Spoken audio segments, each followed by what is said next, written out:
The other thing people have been telling me is they want me to open these caskets over here for some reason or another. I know what you guys are trying to do. You want me to open that shit up and have like 70 Madagascars pop up and then fuck my shit over? Hey everybody, welcome back, Falcon. RimWorld Alpha 8. Let's get the game going on over here. We've done a lot of good stuff. Last episode, it was basically an episode of just kind of, I guess setting our priorities into check. You know, like trying to figure out what I should be focusing on, what I shouldn't be focusing on, and just getting you guys an overall feel as to some of the comments you guys have been leaving me. I've been obviously reading them and trying to abide by them to a certain degree. This whole stockpile drop beacon thing was kind of like a godsend, so that makes it a lot easier for me from now on, so thank you for that a lot. At this point, it's just a matter of having my people move the stuff over here. One of the things that we didn't do is actually set this up, which is about to get done, and this over here needs to be finished up too. So let's go to deconstruct. We'll deconstruct this and then just move that over. Actually, wait a second, I just realized something right now. If we cancel this out, and let's see, this will be kind of like cheating a little bit. I'm not sure if it'll actually keep the fire from spreading. It probably won't though. But here's, oh, okay, I got an idea. We'll do sandstone block here and here. Now, if I'm right, this is all just kind of like, you know, going in my head. If we build these first and then we build the outside ones, we shouldn't get locked in. And then we could just add a power conduit on top of one of these predisposed walls afterwards and then just have the power flow perfectly. This one's going to have to be deconstructed to make room between these two guys, obviously. But this one doesn't have to be deconstructed, as a matter of fact. So let's actually wait and see, make sure that actually goes down correctly. This thing doesn't have to be on right now since we have no prisoners in here.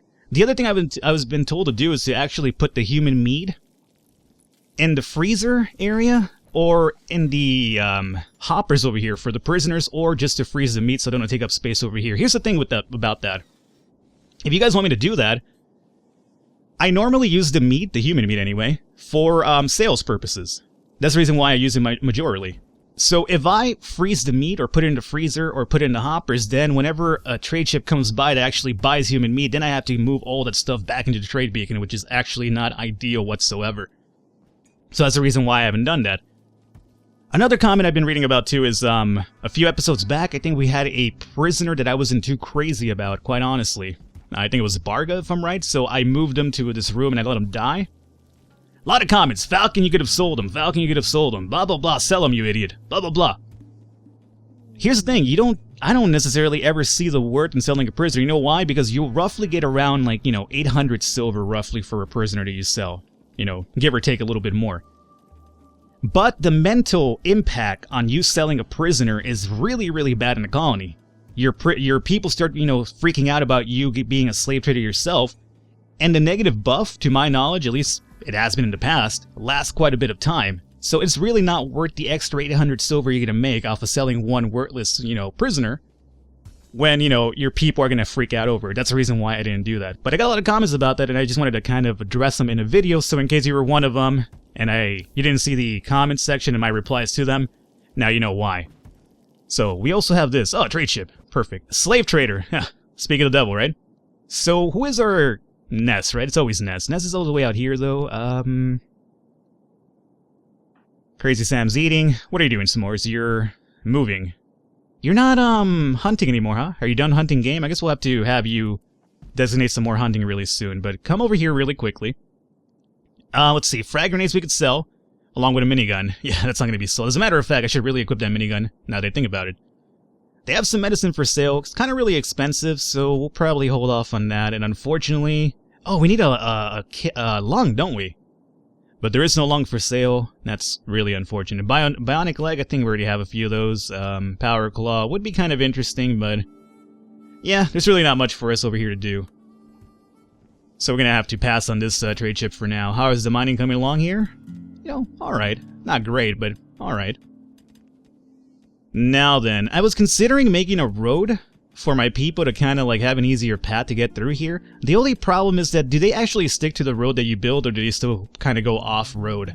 I used to build roads back in the old alphas, so I haven't done it since.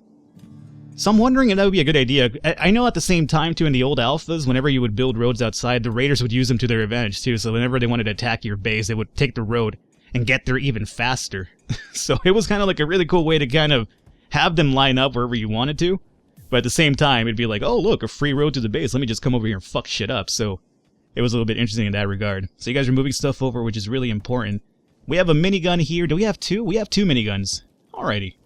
We also have this R4 charge rifle. So who can move over to the minigun? Let's try to find out this here meanwhile. Cowman, where are you at, my friend? You have the M24, which I do love. So we'll probably pass up on that. Although you're a 12, so maybe the minigun wouldn't be too bad. Because the minigun does have, indeed, a pretty insane range as well. You know what, Cowman? Welcome to the minigun club, my man. Come over here and equip that right there. If you don't mind, my man. There you go. M24 on the ground, looking like a fool with your pants on the ground. And then, let's see, we have that one set up. Shooting 12 for Ness. You have the M24. I'll have you hold on to that. You have no weapon, but that's because Bax is not a fighter whatsoever. Shooting 9. Okay, so Scorpio, which you're... You know, it's about time we say goodbye to this Leon Field. It's a little bit outdated. Number one, I could give you the M24, but you know what, Scorpio? I'm going to do you a solid. You will be joining the minigun club as well, so welcome aboard. Next person. Fred? Fred, you're always a melee dude, although you're kind of chunky, so unfortunately when I need you to catch up to people, you don't do that for me. Kev Burns, Leon Field. How's your shooting? 11. Alrighty. At the very least, Kev, we're going to give you the M24 now. D-Rocks, you have a melee weapon, so I would assume you're a melee dude. M24, melee, melee, minigun. Valdrek, you have the, you know, I'm not too crazy about the range on this bad boy, and you're shooting 8, so we might switch you over to a Leon Field, although, when push comes to shove, especially when it comes to down to the mechs, it's actually pretty nice to have a weapon that actually shoots a lot, like the R4, the LMG, or as Falcon used to call it, the lightning machine gun. Speaking of which, you know, we don't even use these sandbags over here anymore, so you might as well just deconstruct them. Get them out of the way. Alrighty. Let's see. So that's looking pretty good so far. Alrighty, and this is, oh, just about done now. So we'll do sandstone block over here. And then we'll do, just already with the conduit involved, we'll do sandstone block conduit right about here. And then we could go ahead and deconstruct this bad boy over here. This door has been deconstructed, by the way, because this inside of this room was like, I think, like 124 degrees because it was sealed up, and then this bad boy over here was actually heating the place up pretty big, or pretty bad, so I did deconstruct the door there, so that's that. The other thing people have been telling me is they want me to open these caskets over here for some reason or another. I know what you guys are trying to do. You want me to open that shit up and have like 70 Madagascars pop up and then fuck my shit over? I mean, I will open them, sure I will, just for the hell of it, but, you know, it's not really in my immediate things that I want to do so far.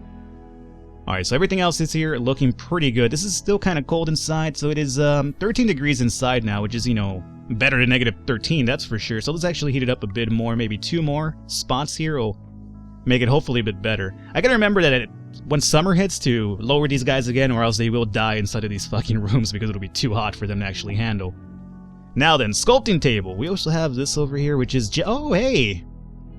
It's Jack Avenger's birthday today. She just turned 40. Unfortunately, Jack Avenger has gained the following disease due to the aging. Cataract. Aw, Jack Avenger. Oh my lord, my man. You have cataracts and you're my M24 dude. Your shooting's down at 8 now. That's really unfortunate. Well, I'll keep you holding on to that for now, but, you know, we should know that it's gonna, unfortunately, lower his shooting quite a bit there. Alrighty. Maybe we could give you some bionic eyes or some shit, we'll see.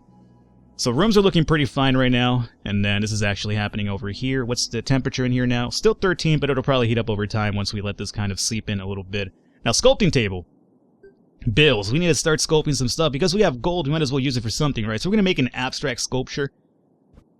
And for this one, let's turn everything off, minus gold. I want to use the gold. It requires 333 work and 100 usable ingredients. So we could probably make 3 sculptures made out of gold.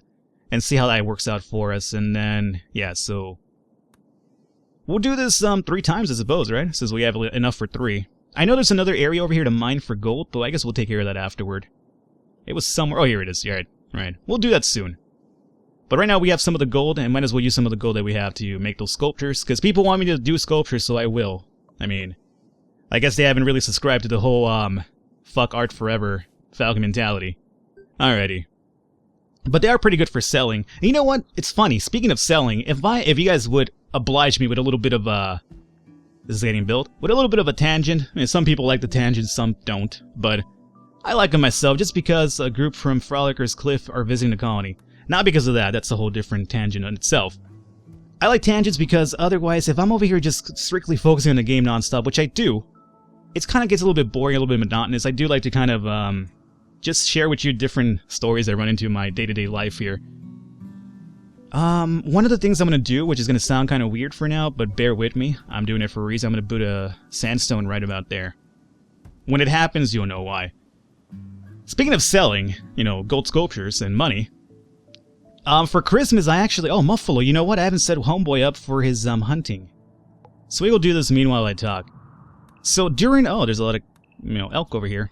During Christmas, or for Christmas, I guess I should say, or the holiday season, one of the gifts I actually got from one of my friends was a vape. I'm not sure if you guys are familiar with vapes. You know, they're kind of like, you know... Think of them like as electronical cigarettes or whatnot. I've dabbled with e-cigarettes before, and again, before we get into this whole argument, I don't want to steer anybody in the wrong way. Let's not start getting into a whole argument about cigarettes and smoking. You know, we all know the dangers of them, etc., etc. So let's try to just avoid it. This is a story that I want to share just to share and talk about something that I found amusing. It's not even about cigarettes in general, or the vape itself. It pertains to it, but the main point is something else completely. So I got a vape for Christmas, which, you know, I've never used a vape before. So I was like, yeah, sure, thank you. I was out yesterday, and I was out with my girl, right? And we passed by a store that happens to be a vape shop, and she's like, hey, didn't you get that vape? You don't have any, you know, apparently for vapes you need, like, you know, liquids for them, and they're all different flavored sometimes, blah, blah, blah, blah, blah.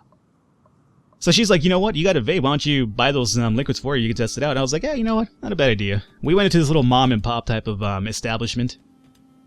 And, this Asian lady comes up to me, and she's like, it's the owner of the store. Like, the store itself had, like, a Asian name attached to it. So, you know, not that I'm trying to be stereotypical, but if I could put two and two together for once, then that's what I came to the conclusion. And she was the only one there, so whatever. And, like, you know, she greeted me, and she was like, oh, hi, how you doing? And I was like, oh, I'm good. And I told her, you know, hey, I got this vape for Christmas. You know, I don't know how it works. You know, I'm an idiot. Help me out. And so she started showing me, like, she was like, oh, yeah, well, here, you pick from here.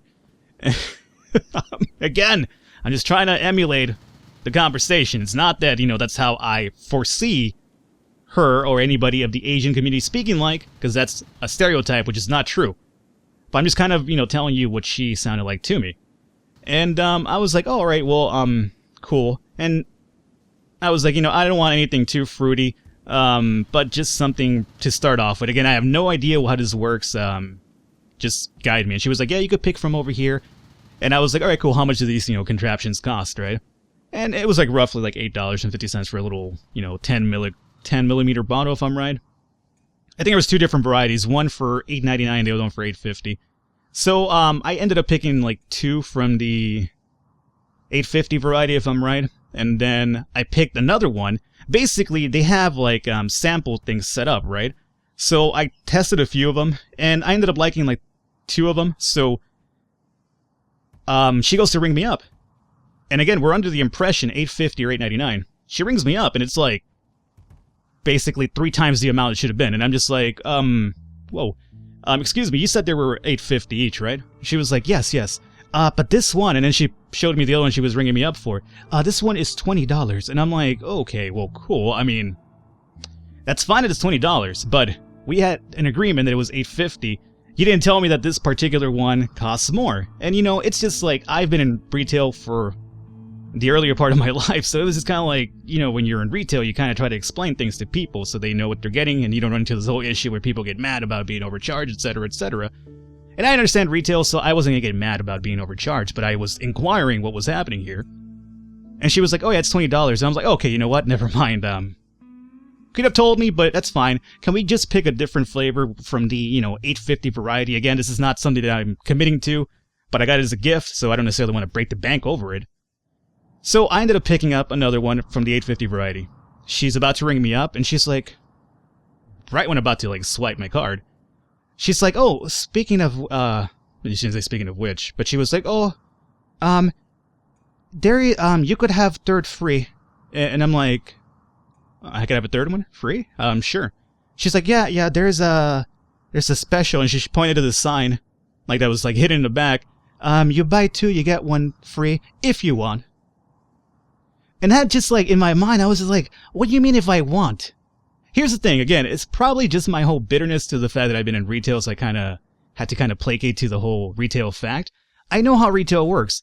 When you want to sell to people, you want to, like, you know, obviously throw down prices, but you also want to, like, amplify a little bit the whole specials things. You know, like when you go into a store, like, you know, you'll normally hear people be like, oh yeah, you have this variety over here, this variety over here. So, you know, which right now this one's on sale. As a matter of fact, this one differs from this one because, you know, buy so-and-so, you get this free. People love to hear the word free. We all do, right? I know I love to hear the word free. When people say something free, I'm always like, well, I wasn't interested before, but now I'm kind of interested if there's something free involved. So she just went the whole idea of telling me something is free, telling me it's special, and then she kind of sells it as if you want. It's like, why would I not want a third free bottle if it's free? I'm spending money on two, and there's a third one involved with no monetary compensation towards me. Yeah, why not? It was just so funny. Like, I was just like, yes, I would like that third one free, as a matter of fact. You know, and lo and behold, it might be a little bit otherworldly to you, but yes, I would love it free. So I ended up picking a third one. I just thought it was a really, you know, just funny thing. I guess it was just my whole prior experience in retail that came to me. And, you know, that's something that, you know, I've been in retail where, you know, selling contributes to a big portion of your salary itself. And here's the thing, like, I would understand it had she not told me about it if she was just like a regular worker, but she's the actual owner of the store. So technically you should know your sales as the owner of the store, and you want to maximize your profit by, you know, telling people about the sales, and you want to upsell, right? In a sense, you're upselling to me by giving me the third one free. What was that? That's the slave trader. I finally left the area.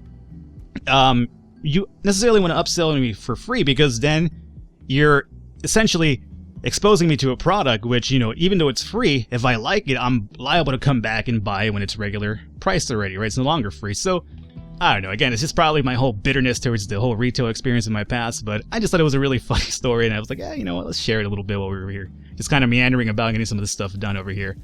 But yeah, I mean, if you guys have any similar experiences, or not necessarily just with vape stuff, you know, just in general, let me know. I always find those really amusing, like just the whole expectations of sales, and, you know, just, you know, if you're gonna do your job, try to do it, like, you know, to the best that you can is my whole, I guess, point about this whole thing. My dropping is over here. It's just a little bit hidden by this plasteel. By the way, we're getting plasteel from the mechs now, so we could definitely start making something with the plasteel. I'm not entirely sure what just yet.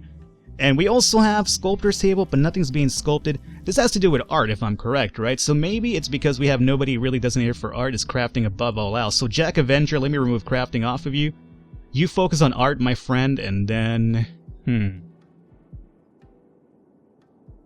Let me get Son of Sono. No, we just need one artist, right? We only have one artist table anyway.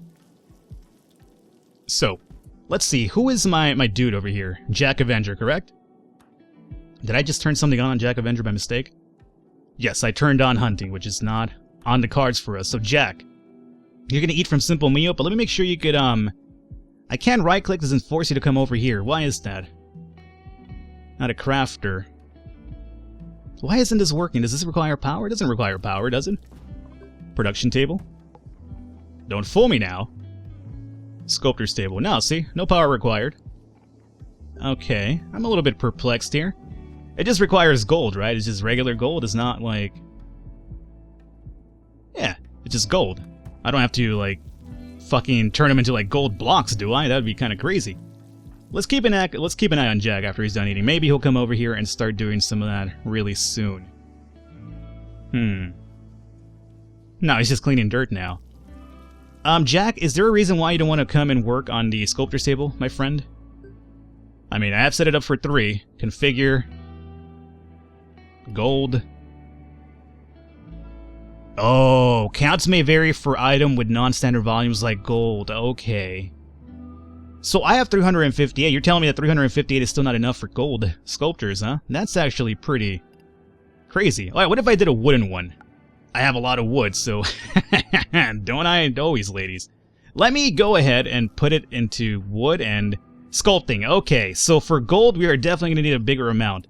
So, you know what that means to me? It means that Falcon, you should probably come over here and mine for some gold. And you know what I'll tell you? I'll tell you, you know what? You're probably right.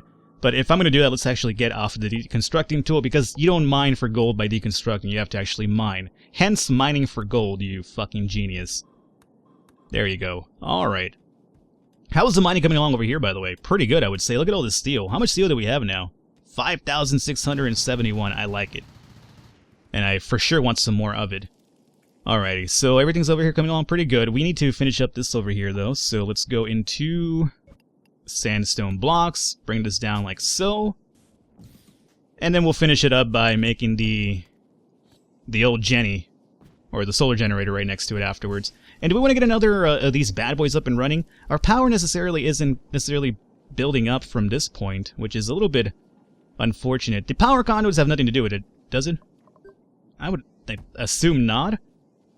But we'll keep an eye on that. So floors down over through here as well, if we can. Now, the other thing I want to do is actually put the stockpiles for these guys into one whole different thing. So, for instance, over here, stone blocks. We'll keep the stone blocks only, but no steel. I'm sure this is a really good idea on my part, but we're going to do it this way. And then over here, since we have so much wood, we'll do... every time. We'll just do over here, nothing but wood. Steel, you know what? I'll probably either make another room for it, which I could. But at this point, like, I'm not sure how I would kind of finagle it in here with this whole setup. If anything, I'll just have the steel hang out over here and just bring it in from that side. It'll be a little bit more of a trek for our people, but, you know, so be it. Alrighty, so everything else over here is looking pretty good so far. Now, oh, Jack Avenger's over here sculpting some wooden sculptures. Hey, you know what? At least it's a wooden sculpture. You know what? I find wooden sculptures to be a little bit feasible to the eyes, if you were to ask me. So, you know, don't tell me, oh, he's just doing wooden sculptures. I don't like it that much. Stop being picky, alright? You're undermining Jack's hard work over here, too. The man has cataracts, or I should say the female named Jack Avenger does have cataracts. So, let's, you know, let's be kind. Alrighty. And we're doing our last haul of the day here before we call it in. Alrighty, so we're going to do this. We're going to call an episode here today. Again, nothing really extravagant happened in terms of, like, you know, assaults and things yet, which is what people love to see, especially after those mech assaults. But important stuff happened, which is, you know, just getting the base into control here. And I'm really enjoying the base, honestly. I think we have a really good setup overall, for the most part. Hopefully you guys enjoyed it. Leave a thumbs up, leave a like. The support always does mean a lot. I will catch you next time.